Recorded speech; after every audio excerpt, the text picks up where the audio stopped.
অনেকের ধরেন কারোর অসুখ আছে, হয়তো কোনো বিপদ আপদ আছে, হয়তো কোনো পেরেশানি আছে। এই পেরেশানির সময়, বিপদ আপদের সময় ওনাকে যদি জিজ্ঞাসা করেন ভাই কেমন আছেন, তো কি বলে?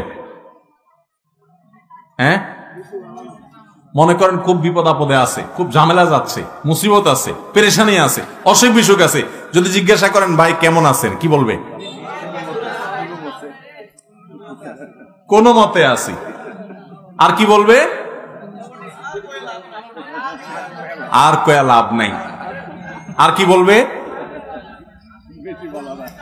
আর কেমন থাকবো, কেমন আছি দেখতেই তো আছে। এরকম নানান কথা না বলি আমরা? আহা, এটা ইমানদারের কথা না ভাই, এটা ইমানদারের কথা না। এখন আপনি বলবেন হুজুর এটা কোনো কথা? বেচারা বিপদে আছে সেটা বলতে পারবে না? হ্যাঁ, বিপদের কথা বলবেন মালিকের কাছে। বিপদের কথা কার কাছে বলবেন?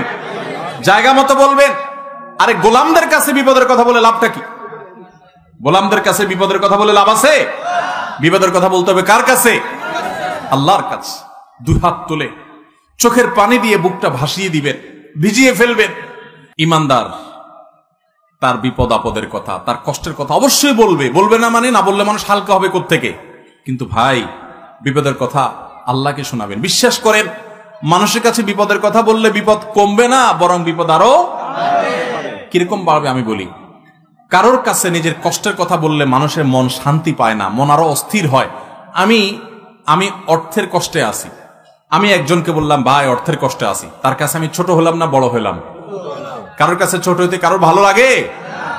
কিন্তু আপনি যদি জায়গা মতো বলেন, মালিকের কাছে চোখের পানি ফেলে বলেন, আল্লাহ আমি অনেক কষ্টে আছি মালিক, আপনি জানেন সবকিছু, আল্লাহ আপনি আমার প্রতি রহম করেন, আল্লাহ আপনি আমাকে